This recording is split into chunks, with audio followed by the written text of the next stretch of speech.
Ladies and gentlemen, welcome back to Seahawks Coast to Coast. I am Joe Stevens with Seahawk Talk. To my left is Zach with Zach Talks Hawks. How are you doing today? I'm doing pretty good. Pretty pumped up for our show today. We have a lot to talk about. Excited to talk about the week that was and get excited for what's to come here come playoff time. Yeah, hopefully that commenter from your channel comes back this week. that so I really hope he comes back, but I don't see it happening for some reason. For some Me weird either. reason. Let's get into it. Let's get into the Seahawks 49ers. Yeah, so Seattle squares off against 49ers, everything on the line, and ends in a 13-3 game. Really didn't feel like a 13-3 game. Nope. Really was a awesome defensive performance for Seattle and a few other benchmarks that I feel like not a lot of people are winding up talking about. I mean, Seattle ran the ball very, very well against San Francisco, and with Kenneth Walker, 16 carries, 97 yards. Charbonnet was 17 carries for 74 yards and his touchdown. People complaining about Sam Darnold. I mean, 20 of 26, 198, only sacked twice, no touchdowns, no interceptions, but he did exactly what he needed to do. Yeah. It's like we're going to complain about him for making boneheaded decisions in big games, right? Like we have been this entire time, like everybody has. Like, oh, Darnold can't win big games. Darnold chokes in big games. Look what he did. He rode the back of the defense and rode the back of the running game, and we won the game, and that's all that matters. So, and really, the crazy on fire San Francisco offense was held to 127 passing yards. Christian McCaffrey averaged less than 3 yards a carry, 8 carries, 23 yards. They were not good at all. Seattle just kept bombarding with pressure, and anything that San Fran wanted to do underneath to get McCaffrey involved was snuffed out quickly. Just an awesome defensive performance. Just so weird that we talked about it last week. It's just so weird that when you hire a guy to stop Sean McVay and Kyle Shanahan, and he does it, it's bizarre. It's bizarre that people are surprised. It's bizarre that people are more of blaming the 49ers than crediting the Seahawks defense. Sorry. I think it's hilarious. I don't know if you saw Shrimp Bayless posted on Monday night and was like, the 49ers have a better quarterback and head coach, but the Seahawks have a better roster. Well, if you want to look coach to coach, I'd say Mike McDonald outcoached him pretty freaking good. The 49ers had one drive, I believe. If I'm just thinking back, I didn't rewatch it because I could have 10 times, to be completely honest, but I vividly remember just them doing absolutely nothing until one drive that ended in a tipped pass, which ended in a Drake Thomas interception. Then we go to have an 8-minute drive after that, and it just ended the game because the offense did their job. I mean, fourth quarter, you're up 10 points, you're up 2 scores. Bleed the clock. That is literally what they did. It gave the 49ers no chance. So, yeah, and it's crazy because here we were on the show last week, and we were talking about how this is a game we kind of expect them to like open it up, bring Shaheed into form, and that's how the offense is going to take shape. And really, and I know I messaged you this during the game, Seattle reverted back to what we were really excited about in preseason, where they used 2 tight end set. They used the fullback. Robbie Oots was out there for 17 snaps. And that's a career high for him. And it was Oots. It wasn't Brady Russell this time. Career high for Oots.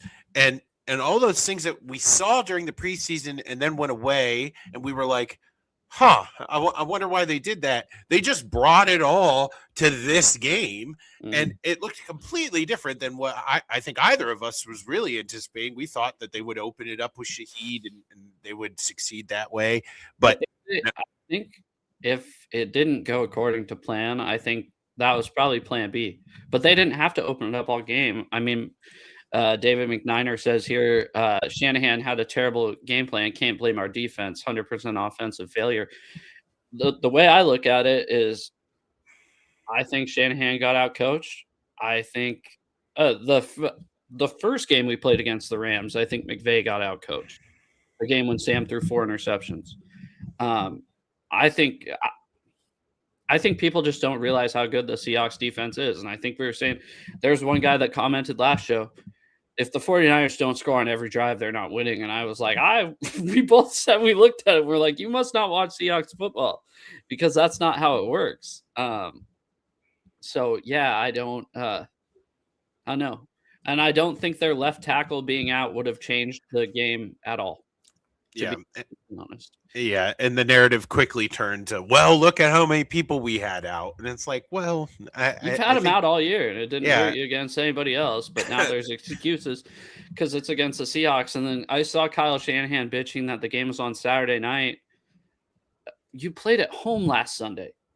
We traveled to Carolina, and I think he was actually saying it for both teams, how it was kind of unfair for both teams. But I don't think if he won, he would have said anything, right? So the Seahawks travel to the East Coast, come back to the West Coast, go down there to play Saturday night. The 49ers play Sunday night, yeah, but they play it in Santa Clara.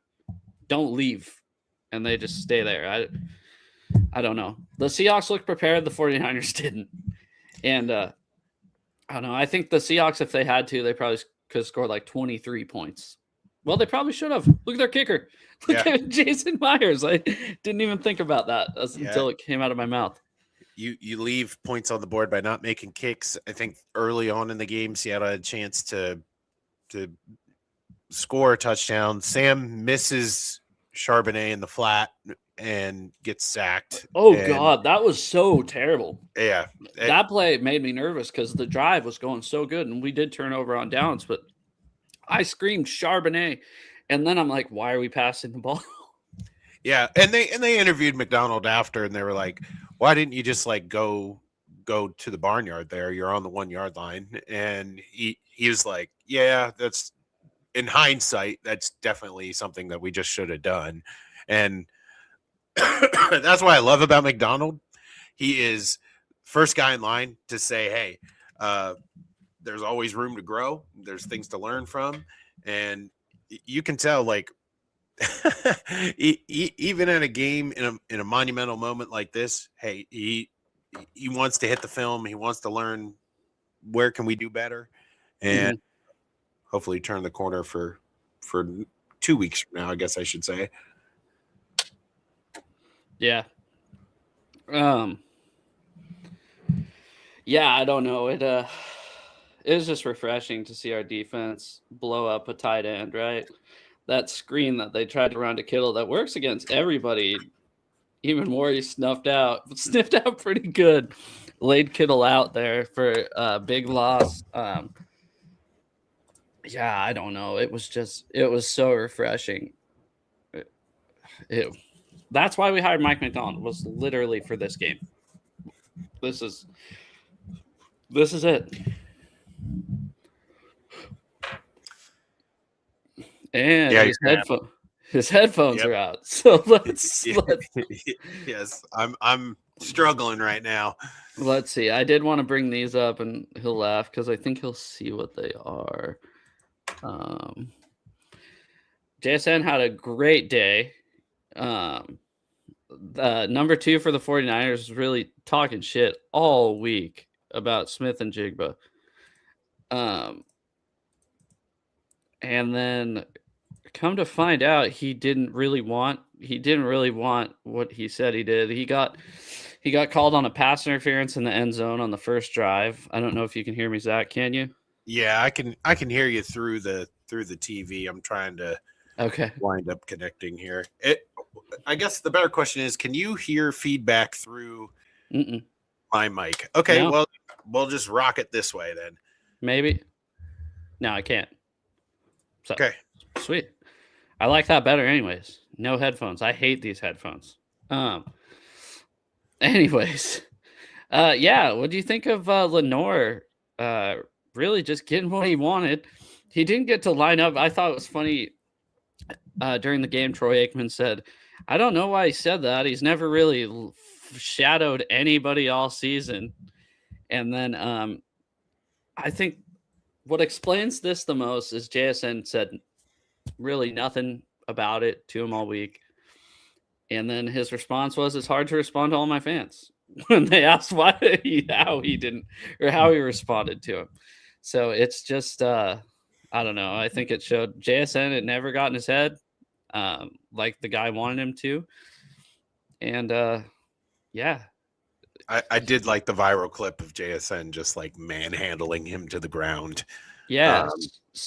Oh, there's the one of that's the pass interference they called on him, Yeah. which he was arguing with, but normally you can't like drag the receiver's arm like that. So yeah, McNider here says, in your opinion, are the Seahawks a better road or home team? Well, fortunately for us, we don't have to worry about that. yeah. But they have been stellar on the road. I think that's a stat that cannot be ignored. I we talked early in the year about Seattle's home woes, and I They've think that's left. I think that's a much lesser conversation now than what it was in the beginning of the year.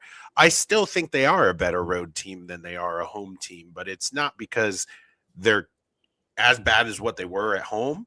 Mhm. I just think they are in a historically good road team. And they just prep well, and it doesn't bother them that they have to travel. It doesn't bother them short weeks. It's hostile environments doesn't get in this team's I mean, head. guys, what what are we talking? They lost 3 games this year, and 2 of them were at home and 1 was on the road. I mean, what do you want? What do you want us to say? Right? Yeah. Are they better road team? Technically, yes. But you've seen us dominate teams at home. You've seen us come from behind at home. You've seen us win ugly games at home, right? Just 3 thinking about them. The Cardinals game at home dominate. The Colts game ugly. The Rams game ugly, but came back. So this team, like we said, they can win anywhere and however they need to do it, they find a way. So Yeah. yeah, I loved JSN. Lenore kind of came up to him and tried to obviously way away from the play, get a shot at Smith and Smith and Jigba was ready, and it ended up with Lenore flat on his back. And then the best was this Lenore posting on Instagram afterwards, like defending himself, like with a PFF grade and stuff. And it's like, obviously you lost the matchup. You're the one that wanted all the attention on you. And now you're posting statistics because it was obvious you won the matchup, right? So Yeah.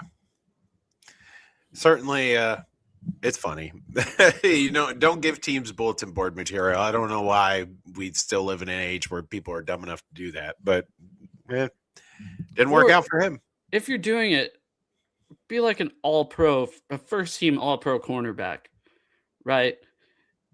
If this is Sauce Gardner, and this happens, I don't think it's as funny. Like, it's funny that we shut him up, but I don't know. He's not like Diamador Lenore. I'm sure the reason we know him is because he plays for a division rival, and he opens his mouth a lot. But other than that, I mean, if we were a fan of the Miami Dolphins, do you think we'd have any idea who Diamador Lenore is? Yeah. No. So, anyways, there's that. Anything else? Seahawks 49ers. Yeah. Thanks Jake in the comment section. Heck of a win for the Hawks. That defense is for real. Yeah, it it is. I think like it's now we're in a spot where there's so much expectations on this That's team. what's crazy. There is from us. That's another Yeah. thing I was going to bring up. There is from us. Like, this is the most nervous I've been going into the playoffs since probably 2015, the year after we lost the Super Bowl to the Patriots, because I know how good we are, right? Like 16, 18, 16, 18, 19, 20, and 22. We made the playoffs all those years, but there wasn't this expectation from like personally that I feel that, hey, we can run the table and win this thing. I think that's why I'm so nervous for the playoffs this year. You can, sorry. No, I agree. I feel like I was so like obviously at the beginning of the year we both thought that the defense was going to be really good. A lot of question marks on offense. Some question marks with the linebacker play, but we generally speaking like felt comfortable that they were going to be good, and now they're great. And now I look forward into this playoff run, and I'm like, gosh, like I want to be just happy with how well they have done in this season. You can't do it. And you can't do it now. It's just I didn't think that they would be battling for the West. I certainly didn't think they'd be battling for a number 1 seed. And like I want to give the team their flowers and be like, man, this season's been a lot of fun. But now that they're the 1 seed, it's like, well, shoot, like there's so much that comes with that in terms of expectations. Yeah. I am now nervous that this team might falter to a place where the national media is going to drown out just how awesome this year has been. Obviously, you play to win the Super Bowl, right? So that's the goal that's out in front of this team. They got to go and get it. But man, I'm nervous. Like I just. It's so wide open any given week. Anybody can beat anybody. You look at the Panthers matchup here in round 1, and I know we're going to talk playoffs here in a bit. It's like, yeah, we will. They have already shown like any given week, anything can happen. Mm-hmm. So we just don't know. And it was their off week last week, even though it was their off week the week before. It was supposed to be their on week. Now I don't. Now I really can't read the Panthers. I have no idea. They were just saving it. So anyways, yeah, so I've heard a lot of the national media talk. I don't think there's really a lot of injury news to get to before we kind of get to the playoffs. Yeah. Kobe Bryant, Charles Cross, they're both eligible to come back. This bye really helps. Josh Jones even able to come back. Old news, Torrey Horton out for the year. So it's nothing crazy or new.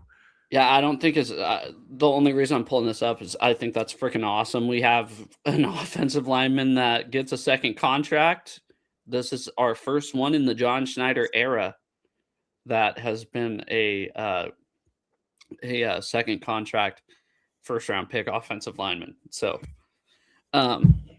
yeah, so I think that shows that they're not too worried about his injury. Otherwise, I don't think they'd be signing him to a $25 million a year deal while he was hurt. So, oh shoot, there's darkness. But no, I kind of wanted to say like the national media, the thing I keep hearing, and thing that I keep hearing that bugs me the most. Well, there's two things. One is they're hyper focused on Sam Darnold. The national media, it's like they don't really watch the team. They just look on a list. Who's the quarterback for this team? Oh, it's Sam Darnold. Well, he's not supposed to be there. He's not supposed to. He folds in big games, right? The other thing that really bugs me, what they keep doing is They go, well, McVay's been there before. Shanahan's been there before.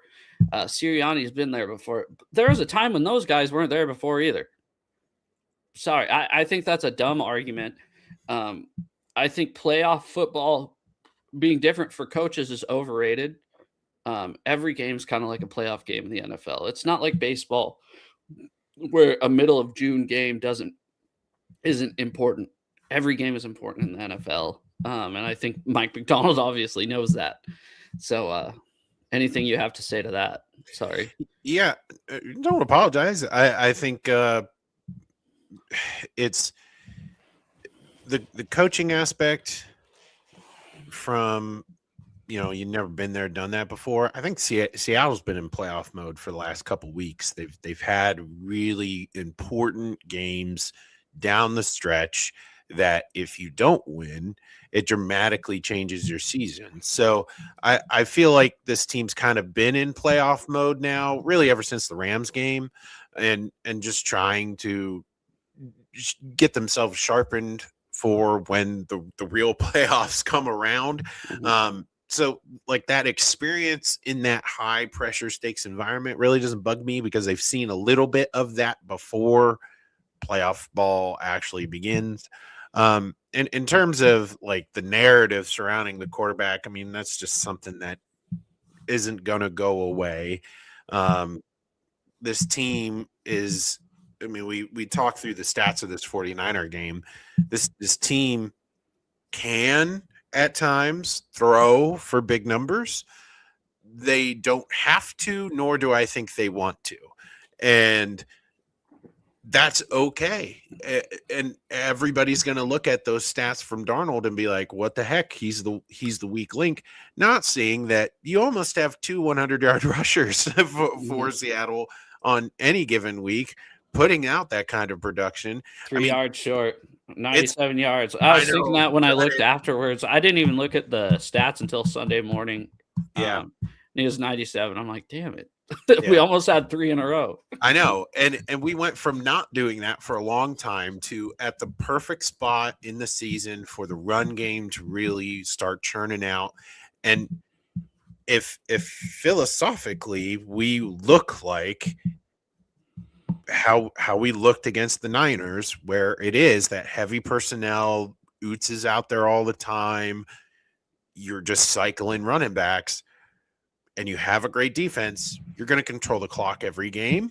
You're going to put less and less pressure on Darnold.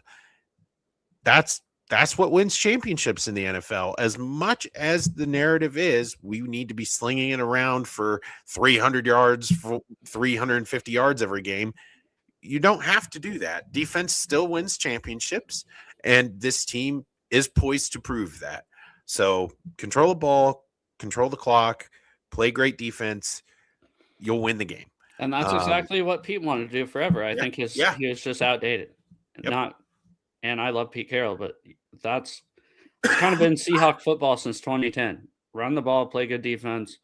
And at the end of the day, the only stat that matters is wins and losses, even though we have the official league leader in receiving yards. But the only stat that matters is wins and losses, and it doesn't matter if it's 13-3 or if it's 45-3, right? So, yep. Anything else? Sorry, next week we'll probably do more of a in-depth look ahead because we don't even know who we're playing. So, yeah, I think really in terms of Seahawk preview, you're just kind of hoping they use the bye week well, and we'll see where the chips fall. We'll get to our picks eventually, and I think McNiner, right? Yeah, it's McNiner. His YouTube name is McNiner. Okay, sorry. He posts a good question. How confident are you if Sam Darnold has to carry the team? I think that's a good question. If he has to carry the team, he has shown that he can. I don't want that to be the preference of the team, though. And I look out into the field of NFC competition, and really, like, the only scenario where that happens if you run into a great run defense, and Mhm. Maybe Philly. maybe Philly. Like, that's Yeah. pretty much it. I there's not really a scenario that exists, I think, where Darnold is going to be forced to carry the team. The Rams play the run defense pretty well though. They have. Yeah, I also feel like our running game has gotten more rounded since we even played them last, and we were good against them, Yeah. when we played them in the run game. So Yeah. it just I I feel confident enough where it's kind of like if you have a good backup in the NFL Mhm. and you're like, he can go and win like 2 or 3 games. Like, I don't trust him for like long stretches of making it happen, but he can definitely do that for 2 or 3 games. Same thing with the playoff run with Sam Darnold if he's got to carry the team. Well, Like, take he it back to our last Super Bowl runs. I mean, how much Russell was a second year guy, our first Super Bowl run. How much did you trust him to carry the team? No, yeah, I mean, he made big plays every now and then. Uh, but very similar spot. You're you you're trust absolutely right. yeah, you trusted Marshawn to run the ball. The Seahawks never had a 1,000-yard receiver with Russell until the LOB died. Um, Yeah. but yeah, you trusted that we're gonna run the ball, make easy passes. He could do stuff with his legs, but we saw Sam kind of do some stuff with his legs the last couple of weeks too. Which is Not crazy. not No. comparing, but yeah, I don't know. We've seen him carry the team in game-winning drives. That's another thing that I don't think people are realizing is how many how many drives he had this year and just put us in field goal range. Yep. Yep. What's up, Uh, Seahawk Eddie? Good to see you oh, here. what's up, Seahawks Eddie? How you doing? Yeah, let's get to. Can we get to NFL headlines? Are you good with that? Yep. Sweet. Let's see. This one is probably Charles Cross. I need to do these in order, or do I? No, I don't. Nope. Okay, so John Harbaugh is fired. I thought that was shocking. I didn't think they were really going to do it. Did you? Yeah. Yep. Oh, you thought they were doing it? Yep. So, like, my bead was whoever loses the North is getting fired. Yeah, we And kind of talked about that last week. Remember, we were like talking why the Seahawks weren't on Sunday night and how the Sunday night game actually had more of a storyline, even though it was a negative storyline. yeah, and I think if they're playing this week, the Ravens don't have any plan on changing anything, and but they lost, and they asked Lamar after the game, his confidence in his coach, and he was just like, "Man, we just lost a heartbreaking game. I'm not even thinking about that right now." Or he completely dodged the question, and I'm like, "Ooh, like, Yeah, why? he big gone." And I'm not a big fan of Lamar's attitude, to be honest. I kind of haven't been since he's been a rookie or second year player and played here. He's like too hot headed of a quarterback for me. I don't know if that I makes agree. sense. Yeah, not exactly my cup of tea, but yeah, it'd be interesting. I mean, it was so weird. Kevin Stefanski gets fired from the Browns, and he's on everybody's hot list, and then Isn't that hilarious? John Harbaugh gets fired, and then it's just like, yeah, Kevin, sit over there. We got to figure out where John goes now, and he's definitely going to be number one on everybody's lists. Yeah, maybe the Huskies. Anyways, it'd be traumatic, and I thought about this earlier today. I'm like, it would really suck if John Harbaugh took the Arizona. the card took the Arizona job. I just getting another Harbaugh in the division, it would be quite traumatic. So Raiders, dude, you could have the Harbaugh twice a year. Yeah, that would be fun. I'd sign up for that. Yeah, I think. Sorry, I'm gonna skip around here a little bit. This is kind of basically the piggyback to that. I didn't want to click that first, but there are a lot of open jobs. There's 7, and I googled it before we went on the show because I'm like, I wonder who's going to be the Dolphins coach next year. And then I realized that he was still there. He's still not fired. I was like, oh my God, he was the first one I thought was going to get fired. Yep, still there. Yeah, I googled that. I was like, Dolphins head coach search, and it's like Mike McDaniel is the head coach of the Miami Dolphins. So, yeah, shout out Pete Carroll, though. Shout out Pete. Yeah, I did not want to see that end the way it did. Geno Smith got Pete Carroll fired twice, and it's a shame. I don't know if you can blame Geno for what happened here, but you could definitely blame him for what happened in Vegas. Yeah, it's and I don't know if you've been paying attention, but Geno's now all like cryptic and stuff on his. Yeah, I see that. Like, dude, they're paying you $10 million more than Sam Darnold's making. Take your money and shut up. Yeah. I don't know. I lost a lot of respect when he said he never felt like the guy in Seattle, like the fans didn't embrace him. I'm like, do you know how many times we chanted Geno in the stands? I don't remember one time we chanted Russell. So, yeah. And it'll be interesting to see where all these dominoes fall. I understand because they became like the punching bag of the NFL down the stretch, but I was really surprised that Gannon got fired from Arizona. He didn't have that fire in his gut. I know the players loved him, and he, first year, like trying to figure stuff out, and then having to deal with Kyler Murray, drama. I felt like they should have given him a longer runway.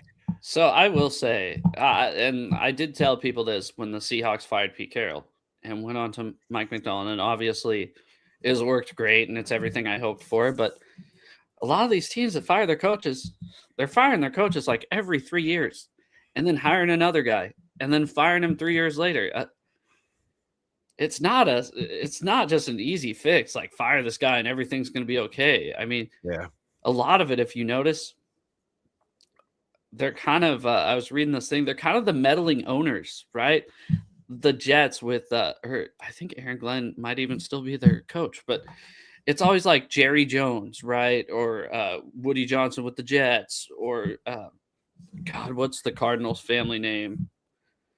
I don't know, but it's always these owners that seem to meddle in football decisions. They're always going through coaches. They're always rebuilding. And then the owners are kind of hands off, like Jody Allen, or even like the Hunts, the Chiefs organization. I feel like the owners, that the less they meddle, the more successful the team is. Absolutely. Unless you're the 1990s Dallas Cowboys and can't give that up, that you think, oh, I'm gonna trade Herschel Walker again. I don't get it. Yeah. And all these openings, I think it deserves to be said. All these openings combined with Seattle's success this year now means that both our offensive coordinator and defensive coordinator are being requested by teams to interview for vacancies. And that breaks my heart because we finally got an offensive coordinator I like. And so I'm going to be honest. There was something else I was going to say. Oh, yeah. Thank God.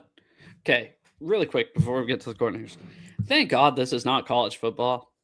And that other teams don't poach coaches, because Mike McDonald was with the Ravens for 9 years, and you don't think the first place they're calling Seattle, and guess what Seattle is going to say? They're going to call him to interview him, right? Because they have to ask permission, and we're going to say no, and that's going to be it.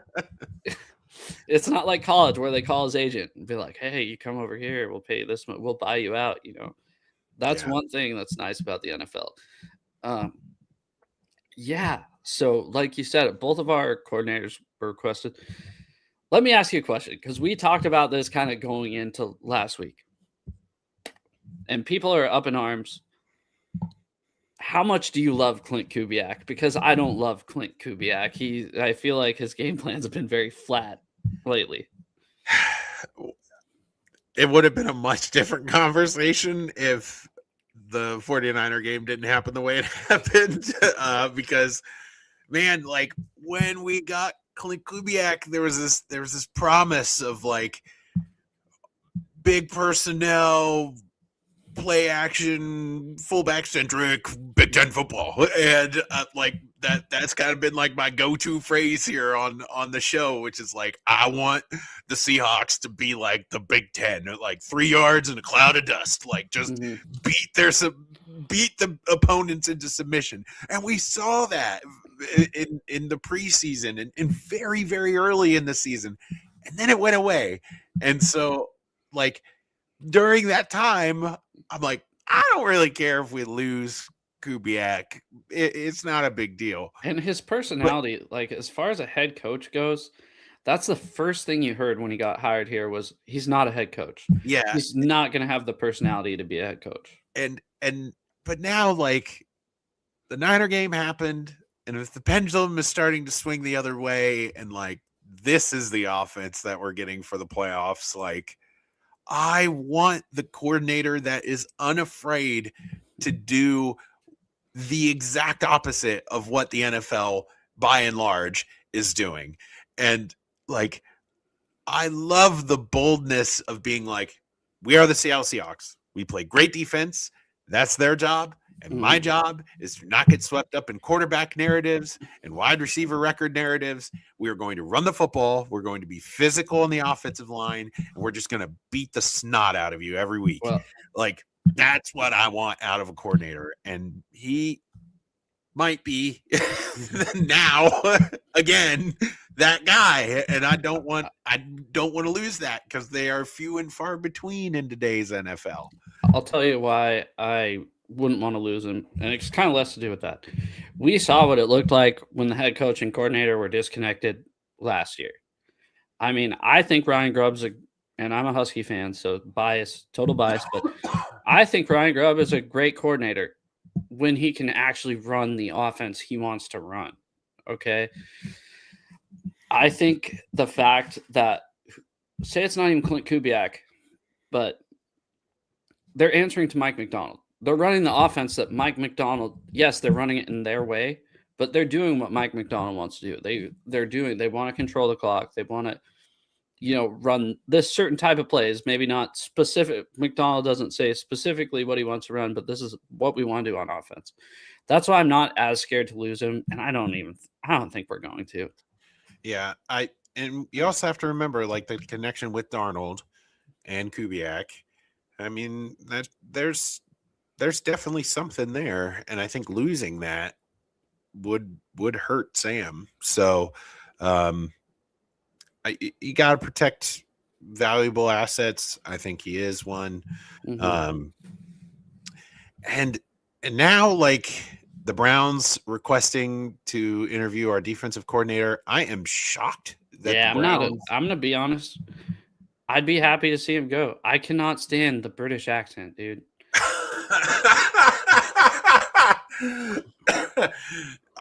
Yeah, he's only coached up like one of the best defenses we've seen, and you're like, he's British. I don't care. McDonald calls it. McDonald is the defensive coordinator. Let's throw that out there. I'm going to knock on wood, but I don't think there's that much of a loss if we lose our defensive coordinator. Someone's going to get promoted from within the organization, the defensive line coach, the linebackers coach. Oh, you're just having flashbacks to Pete Carroll, aren't you? No, the Ravens thought that a couple years ago. They said, well, Harbaugh's a defensive mind. Losing McDonald isn't as big of a deal as what we want to make it. And now look at the Ravens. I'm just saying our perspective could be very far away from the reality of things. And I'm of the mind where don't screw up a good thing. And I know it comes with the success of the game. Mike is calling the plays on defense. He was calling the plays in Baltimore too. And I don't think Mike's can give up his play calling duties anytime soon. I just think those personnel members matter. And yeah. He's British. But anyway, I am surprised that the Browns would interview a defensive-minded head coach after what they just went through. So I don't know. The Browns are going to do the Brown stuff. The Browns are stupid. Yeah, I mean, and they kept their GM, which I get. He had a decent draft, okay, but he's also, I think ownership kind of pushed for the Watson trade, but I'm pretty sure that's a guy who traded for Deshaun Watson. Yeah. Sorry. And then there's one more thing I want to talk about.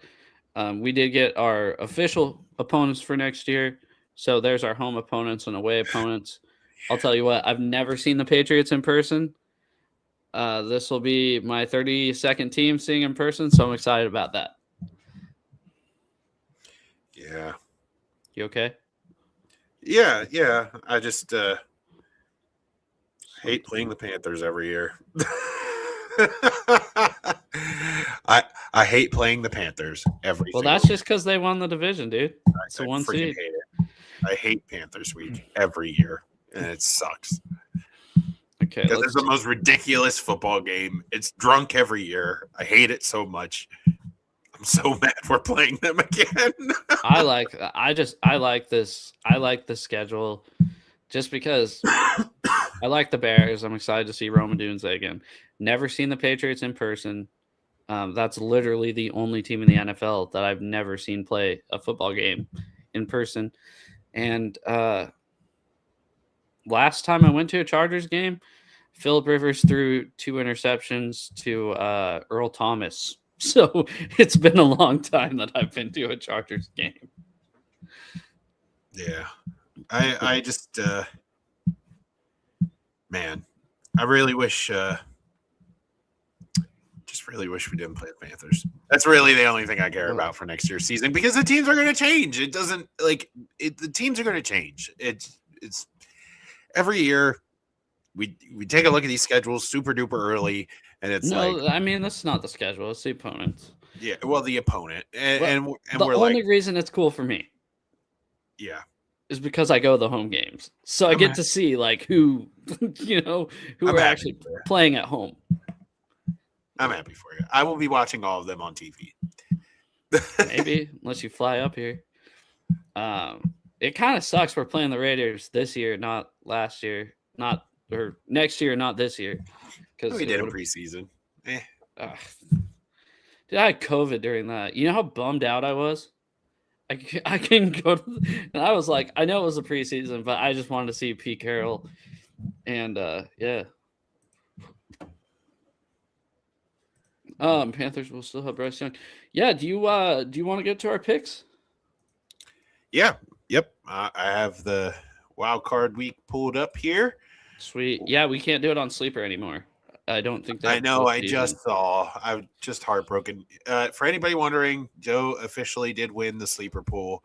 Hey, we're doing it week by week, buddy. No, this. Okay, well, if it's week by week, we both had a terrible week last week. So yeah, I saw. Oh, by the way, I just want to tell you something.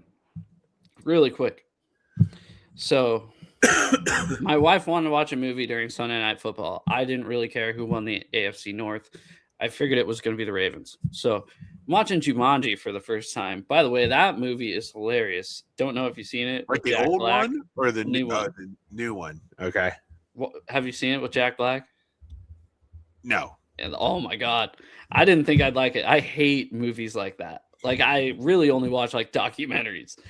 And so basically a girl takes over his body, basically this pretty high school girl. And he just talks like a chick the entire time. It's one of the fun. I love Jack Black though, but it's one of the funniest movies I've seen in a while.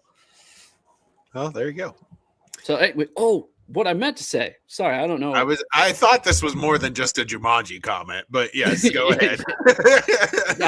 got too into the Jumanji, dude. What I meant to say was, so I'm kind of checking my phone, looking at the Ravens Steelers game, and I got a text, and I thought it said the Ravens win 26-24.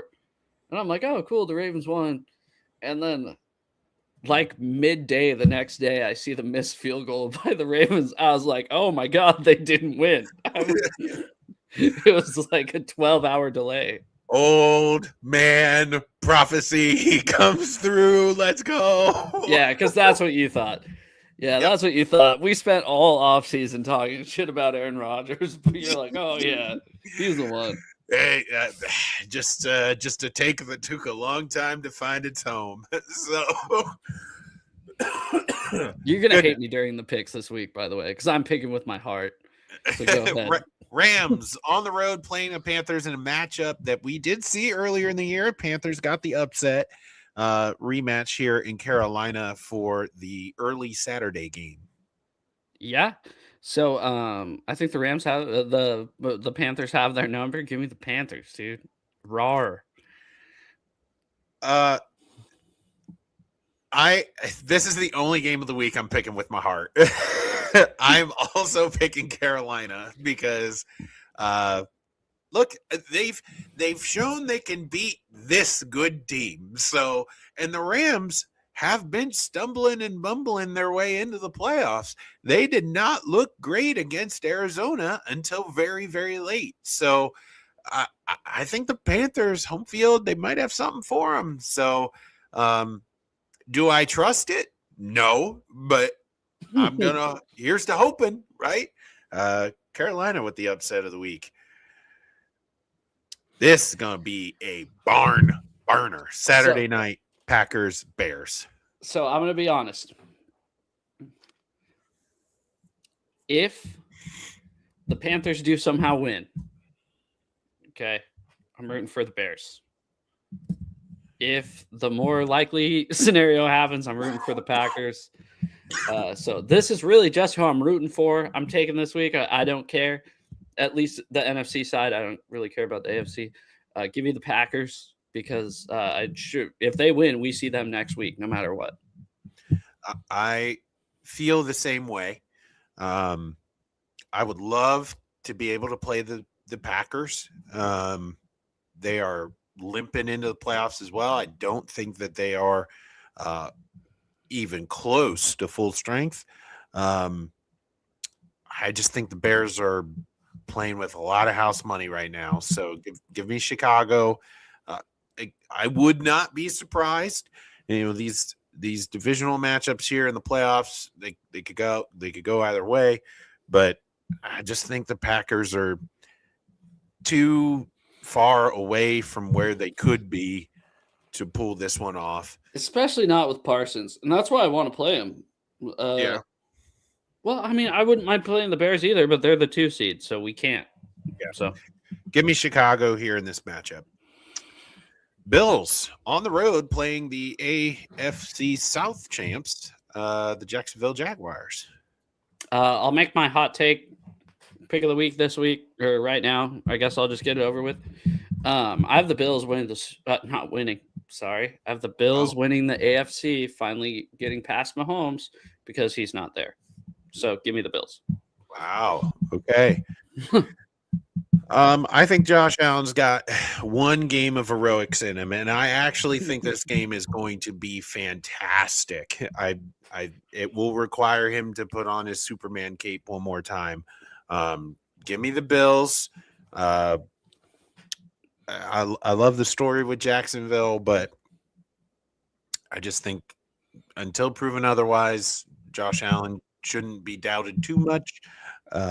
Give me the Bills here in this matchup versus Jacksonville. Sorry. 49ers going to dreaded Philadelphia to play the Eagles. This is a matchup. I didn't realize the Eagles were like people were scared of them.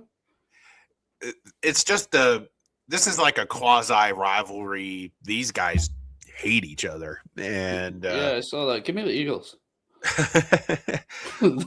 I don't think the Eagles right now, their offense over the last like month and a half has been awful. I do think the 49ers have quite a bit of injuries to them. but That hasn't stopped him all year, Zach. Hasn't stopped him all year until apparently last week, where it's convenient. Give me the 49ers on the road. I just don't trust the Eagles' offense. They have been anemic at times. It'd be nice. It'd be nice playing the Niners next weekend. It'd be nice. It'd be nice for ratings for our show. I mean, yeah. Last I checked, it was like you were over like 200 views on the show last week. So I got like 5 new subscribers. I was like, hell yeah, you were jamming. Yeah, you were jamming. The 49ers may have a hospital named after us. Yeah. This is an interesting matchup. Harbaugh and the Chargers on the road playing the Patriots. Okay. I get the Patriots are probably favored in this game. I think they're going to choke. Really? Yeah. Then this isn't my heart. The AFC, like I said, the AFC matchups I really don't care about because we'll worry about that if we get to that point as the Seahawks. But yeah, just something tells me, I don't know what it is. I know the Chargers are actually a less talented team than the Patriots. They've had a harder schedule than the Patriots. I know that because like the 2 easiest schedules this year have been the 49ers and Patriots. But yeah, just give me the Chargers with, I'm assuming the upset. I'm assuming they're underdogs. So. I'm picking the Patriots at home. So we are differing in quite a number of our picks this week. I just think I believe in Vrabel. I do like the talent on the Patriots side. There are a few Super Bowl rematches for Seattle that I would like to see. The Patriots is the one that I do not want to run into. So I'd love to get a Super Bowl 40 rematch, dude. Super Bowl 40. Oh, 40. Steelers. Yes, yeah. I would also. That is the one that I'm rooting hardest for. So I would love Aaron Rodgers to go on a Cinderella run only to crush him. I don't think that's going to happen. The death of the old man take. How poetic would that be? Speaking of, Texans have to travel to Pittsburgh to play old man Rodgers in Mr. Rogers' neighborhood in Pittsburgh. Dude, give me the Pittsburgh Feelers. I'm also picking Pittsburgh. Is there any reason why you're picking Pittsburgh other than that's the rematch you want to see? For one, that's the rematch I want to see. For two, like we talked about earlier, playoff experience matters. I'm just kidding.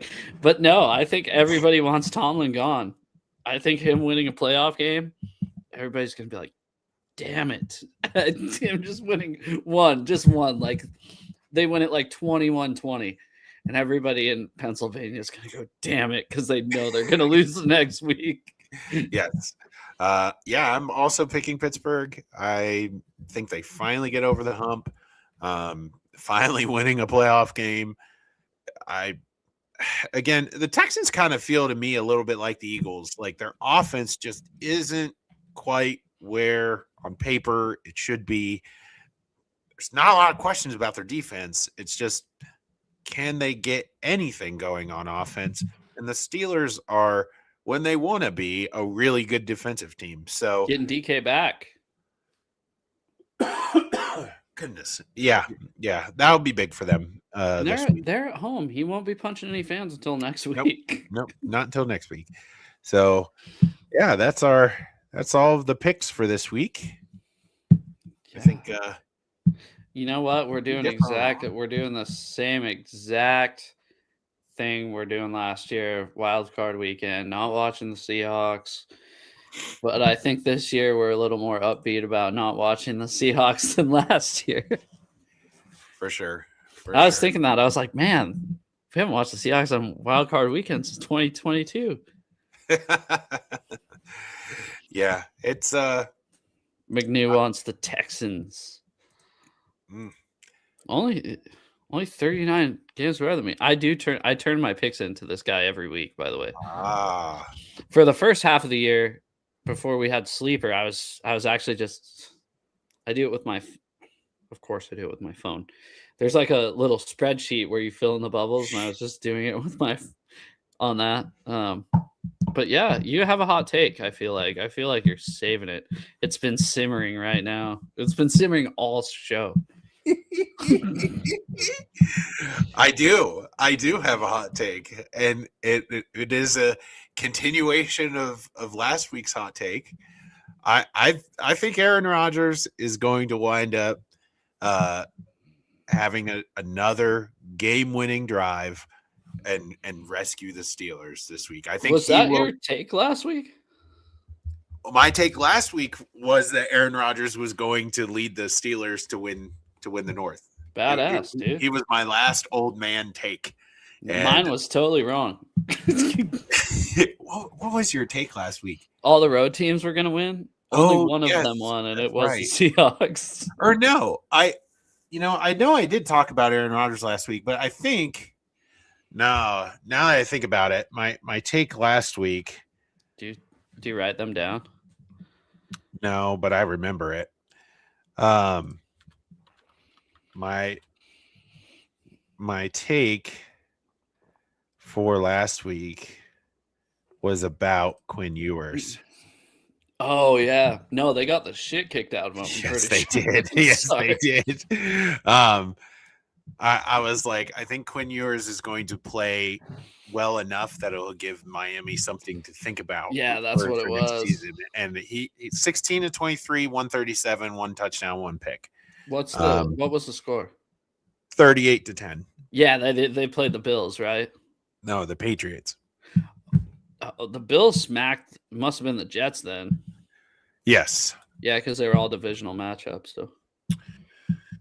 But yeah, my hot take this week is all Aaron Rodgers all the time. So that's old man take will live on until it can't no more. Did it kind of piss you off when Myles Garrett broke the sack record? I actually watched that game for the only purpose of Myles Garrett breaking the sack record. So he almost didn't do it. So I walked in. I got done unloading wood out of my pickup truck, and so I unloaded it, and I was like, "Oh, I'm not going to stack it today. I'm just going to walk inside." And I have Sunday ticket, so I had that game on for some reason, and I walked in right after he did it, and I was like, "Oh, there's only 5 minutes left in the fourth." Yeah. He almost didn't do it. Nope. He tried for a long time, and Burrow did not let him just nab it. I mean, it was not easy. Well, it's kind of like Cal Raleigh, right? It's kind of like going for 60.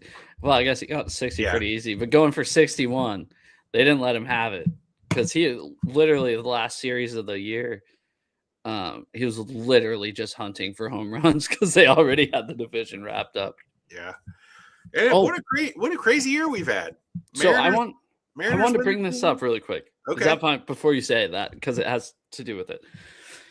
So I think I went to the 2 best regular season games in the last, we'll say the 2020. So this decade of Seattle sports. I went to the Cal Raleigh number 60 home run game where we won the division, where we clinched the division. And I went to the Thursday night Seahawks game, the comeback. I think those have to be the 2 best of the year, right? Yeah. You nailed it. Yeah. For somebody that didn't make Mariners games a big habit, you certainly picked the right one to go to. Yeah, that's what I mean. I went to, I think, like 10 last year. Yeah. But not like, the Seahawks is it's pretty obvious I went because I go to all the games, which sucks that I'm not going to the playoffs. We thought my daughter was going to be born during the playoff run. So I was like, I told my uncle who has the tickets, I was like, oh, I can't go. So he didn't renew them for the playoffs. But whatever. It'll be fun watching them from home with the baby girl. Yeah. I just got lucked into the Mariners one. I almost went the night before too. And then I had our podcast the night before, maybe. I don't remember what it was. But yeah. You're welcome. No, I canceled our podcast that night. I'm sorry. I don't know what I was doing the night before because I texted you, remember? Yeah. So, I don't know. You're like, it was worth missing the podcast. So, do you think Seattle's new Boston? if we win the Super Bowl? No. Why? Nah. You got Until I see it otherwise, you got a problem? You're so East Coast biased. You can't just admit a city from the West Coast having two awesome sports franchises can happen. well, the Mariners are a perennial awesome franchise. So No, they suck. And we've talked about this a bunch, but they're on the rise. So until I see them break through the glass ceiling and actually make it there, yeah, all comparisons to anybody who's ever done anything is kind of premature. yeah, no, I just my thing always was they talk about how the Mariners can't spend a bunch of money, but they could. There's no salary cap, and it's like, why can't we be the Boston? The Seahawks have done their part, and I mean the Patriots from like 2004 to 2019. That's like you can't repeat that. No one's ever repeat that. Joe Montana didn't do it. Terry Bradshaw didn't do that. That's an outlier of anything. But I mean, just the sports town going to championships every year. Why can't Seattle do that? Yeah. And right now they're doing it. So yeah, or at least deep. If they had their basketball team, maybe So, dude, the Kraken killing it. I guess I'm not sure. I hear about it on the radio like every week. So. Oh, you pay attention to hockey? I hate hockey. I only pay attention to hockey when it gets to playoff time. I don't even like it. I love playoff hockey. When they go behind the nets, it irritates me. I feel like they should be out of bounds. That's not how that works. That's not how it works. I know. Trust me, I played lacrosse when I was in like 5th grade, dude. I know you can go behind the net. It just pisses me off. Oh yeah. Well, do you have any hot takes for the week? I said it, but I don't remember what it was. No, you lobbied the hot take thing over to me and never gave. No, I did. I said the Bills were my AFC. Oh, that's your hot take. Okay. I mean, it's not really scorching. No, I'd say my real hot take is Seattle's new Boston. So yeah, that would be. Yeah, bring the tea party over here, dude. Okay. We're gonna be dumping tea in the Puget Sound this weekend. Throwing Starbucks into the harbor. Yeah. if the Seahawks win the Super Bowl, we're polluting the Puget Sound with Starbucks. We rise at dawn. Yeah, you will no longer. You can tax me? No, you can't. So, all right. Well, thanks everybody. Next show will be better. So. But yeah, seriously, thank you everybody for who watched, who's watching, and who will watch in the future. And yeah, anything else? Not really. All right. Have a good night, everybody. Night.